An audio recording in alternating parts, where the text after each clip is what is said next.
अस्सलामुअलैकुम दोस्तों, welcome back to our channel find Urdu. Pigmented.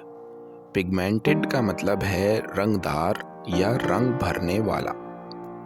Pigmented का मतलब होता है रंग का होना या किसी चीज़ का रंग से भर जाना। ये अक्सर स्किन, पेंटिंग्स या किसी नेचुरल कलर के लिए यूज़ होता है। बायोलॉजी में पिगमेंटेड का मतलब है सेल्स का अपने नेचुरल कलर का इजहार करना। हर स्किन इज़ नेचुरली पिगमेंटेड।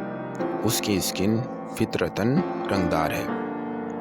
तो दोस्तों, पिगमेंटेड का मतलब है रंग का होना या नेचुरल कलर का इजहार करना। उम्मीद है अब आपको पिगमेंटेड का मतलब समझ में आ गया होगा। मिलते हैं नेक्स्ट वीडियो में। शुक्रिया।